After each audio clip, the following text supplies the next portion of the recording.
pada suatu hari Putri Sorea, lalu pada suatu hari sisir Putri Sorea patah. Padahal itu adalah sisir kesayangan Putri Sorea yang menjerit sangat kencang. Ibu, ibu, cepat kemari ibu, ibu. Pun menghampiri Putri Sorea. Ada apa nak? Ada apa sayang? Putri Sorea pun berkata, ibu, lihat sisir aku patah. Aku ingin sisir baru. Ibunya pun menjawab, baiklah nak, jika ibu pergi ke pasar, ibu akan membelikan sisir baru. Lalu anaknya berkata dan memiliki satu keinginan lagi. Ibu, aku juga ingin perhiasan baru. Ibunya pun berkata. Namun dia pun berkata, tapi ibu tidak memiliki uang. Ibu hanya sanggup membelikan satu sisir saja. Karena mendengar jawaban ibunya, Putri Sorea pun marah kepada ibunya dan mengancam ibunya. Pokoknya aku ingin sisir baru dan perhiasan baru. Kalau tidak, pergi dari rumah ibu. Ibunya pun sangat pusing dan sangat pening memikirkan tingkah laku anaknya. Saat malam tiba, ibunya pun mengambil tabungannya untuk dipecahkan agar bisa memenuhi semua keinginan anaknya. Namun sebenarnya tabungan itu ada untuk memenuhi kebutuhan sehari-hari milik mereka. Keesokan paginya, ibu pun menghampiri Putri Sorea. Nah, anakku, ayo kita pergi ke pasar. Ibu memiliki sedikit uang. Anaknya pun berkata dengan kegirangan, wah, asik, sisir baru, perhiasan baru. Mereka pun pergi ke pasar. Namun selama di perjalanan, Putri Sorea tidak mau membantu ibunya membawakan semua dagangan ibunya. Sampai di pasar, tiba-tiba Putri Sorea berpesan kepada ibunya, ibu, sebaiknya ibu berjalan agak menjauh dariku. Ibunya bertanya dengan heran, tapi kenapa nak? Putri Sorea pun membentak ibunya sambil menjawab, sudahlah ibu, ikuti saja perkataanku. Sekarang mana duitnya? Biar aku saja yang beli sendiri. Ibunya pun menyerahkan duit itu.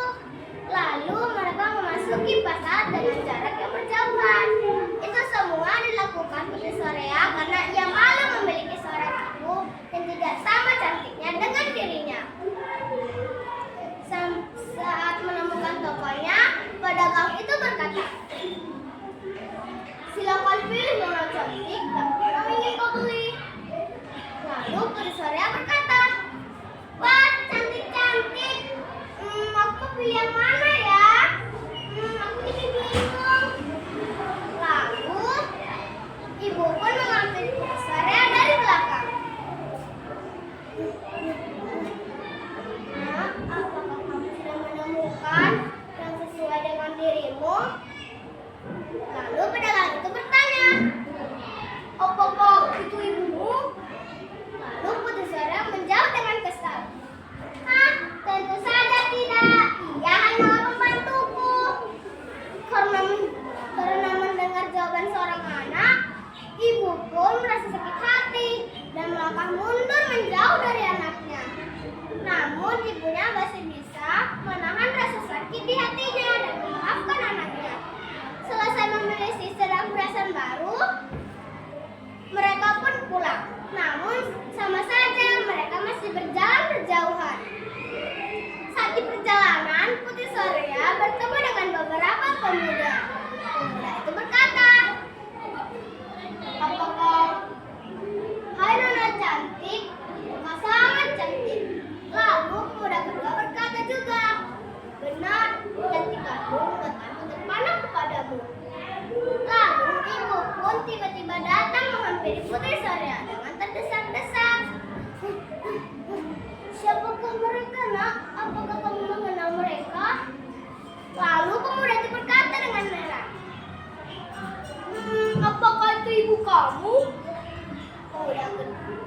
Dewa pun bertanya juga, benar, apakah yang di belakang kami itu adalah ibumu?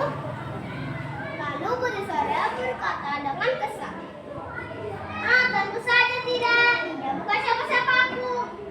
Aku tak kenal sedikit pun dengan dia. Karena mendengar jawaban sang anak, ibu pun bersyukur dan berdoa kepada Tuhan. Ya Tuhan, berikanlah Tuhan yang setimpal kepada anak hamba. Hamba tak mampu lagi menahan ya Tuhan. Lalu awan gelap pun menutupi cahaya matahari. Tiba-tiba kaki sang putri mulai kaku dan membatu sedikit demi sedikit.